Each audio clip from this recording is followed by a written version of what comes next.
제15장.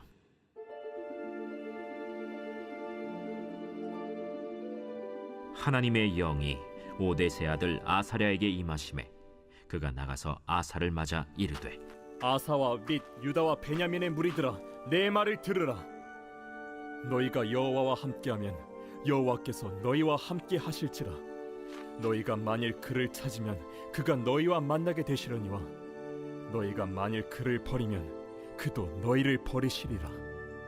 이스라엘에는 참 신이 없고 가르치는 제사장도 없고 율법도 없은 지가 오래되었으나 그들이 그 환난 때에 이스라엘 하나님 여호와께로 돌아가서 찾으매 그가 그들과 만나게 되셨나니, 그때에 온 땅의 모든 주민이 크게 요란하여 사람의 출입이 평안하지 못하며 이 나라와 저 나라가 서로 치고 이 성읍이 저 성읍과 또한 그러하여 피차 상한 바 되었나니, 이는 하나님이 여러 가지 고난으로 요란하게 하셨습니다.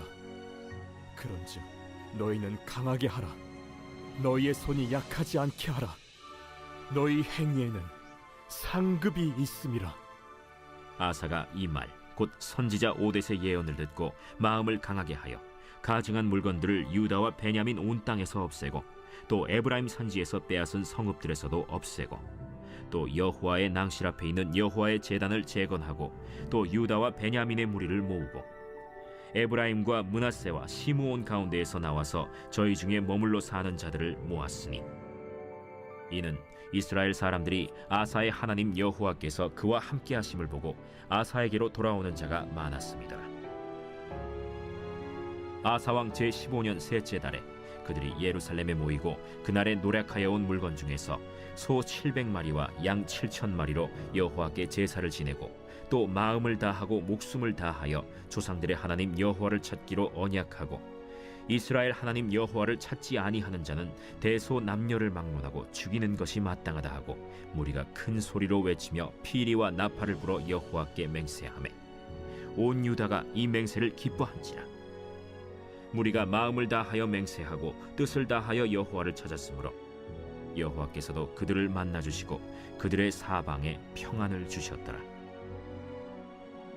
아사 왕의 어머니 마아가가 아세라의 가증한 목상을 만들었으므로 아사가 그의 태후의 자리를 폐하고 그의 우상을 찢고 빻아 기드론 시냇가에서 불살랐으니, 산당은 이스라엘 중에서 제하지 아니하였으나 아사의 마음이 일평생 온전하였더라. 그가 또 그의 아버지가 구별한 물건과 자기가 구별한 물건 곧 은과 금과 그릇들을 하나님의 전에 드렸더니, 이때부터 아사왕 제35년까지 다시는 전쟁이 없음이라. 오늘 말씀은 아사의 종교 개혁을 다루고 있습니다. 오뎃의 아들 선지자 아사랴는 현재 남유다의 모습을 진단합니다. 역대하 15장 3절을 보면 이스라엘에는 참 신이 없었고 가르치는 제사장도 없고 율법도 없은 지가 오래되었으나,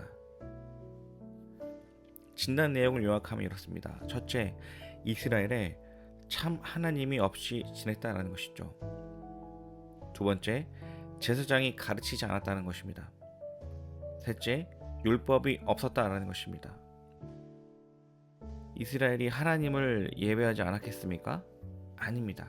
그들은 늘 하나님 앞에 예배했습니다. 그런데 하나님이 없이 지냈다 말합니다. 왜일까요? 이유는 그들이 하나님을 예배했고 또한 우상도 예배했기 때문입니다. 백성이 우상과 하나님을 겸하여 섬겼습니다. 이것은 마치 보험 드는 것과 같은 것입니다. 하나님이 안 되면 아세라가 놓을 수도 있으니 최대한 많이 섬기자라는 그런 의도였겠죠. 이것은 하나님을 참 하나님이라 믿는 그 믿음이 없기 때문인 것이죠.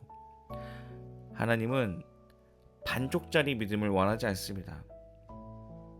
여러분이 만약 결혼을 했는데 배우자 외에 다른 연인을 둔다면 이해될 수 있겠습니까? 이해할 수 있겠습니까? 배우자가 있는데 다른 연인을 두고 연애를 하면 안 되는 것이죠. 그거는 제정신이 아닙니다. 이것은 이혼 사유인 것이죠. 하나님과 아세라를 겸하여 섬길 수 없습니다. 하나님과 다른 것을 겸하여 섬길 수 없습니다. 우리의 모습을 돌아보길 원합니다. 여러분 가운데 하나님과 겸하여 섬기는 것은 무엇입니까? 겸하여 섬기는 것이 있다면 그것을 정리하십시오. 두 번째로, 백성들이 우상 숭배하게 된 이유는 제사장이 역할을 다하지 않았기 때문입니다. 제사장과 레위인의 중요한 역할은 하나님의 말씀을 가르치는 것입니다. 율법을 가르치는 것입니다. 율법을 바로 세우는 것이죠. 우리가 말씀을 가르친다라고 할 때 이것은 성경 지식을 가르치는 것, 이것이 말씀을 가르치는 것이죠. 또 한 가지는 성경적인 가치관을 가르치는 것이 말씀을 가르치는 것입니다. 성경적인 가치관을 따라서 그 말씀을 따라 살 수 있도록 하기 위한 가치관을 세우는 것, 너무나 중요하죠. 영적 리더가 말씀을 가르치는데 최선을 다하지 않았기 때문에 우상 숭배를 하게 됐다라는 것입니다. 말씀을 가르치지 않고 기준을 가르치지 않았으니 자기 마음대로 살았다라는 것이죠. 영적 리더는 말씀을 가르쳐야 합니다. 만약 여러분이 아직 리더가 아니라면 우리는 영적 훈련의 자리로 나아가야 됩니다. 말씀을 배우는 자리로 나아가야 됩니다. 하나님 나라적인 가치관이 무엇인지를 배워야 합니다. 그래야지 삶 속에서 말씀대로 살 수 있는 것입니다. 요즘 예배 사역이 활발하게 일어나고 있습니다. 유튜브에는 정말 수많은 찬양팀의 찬양이 수시로 올라옵니다. 뜨거움과 열정이 가득합니다. 그리고 음악적으로도 과거에 비하면 훨씬 전문적입니다.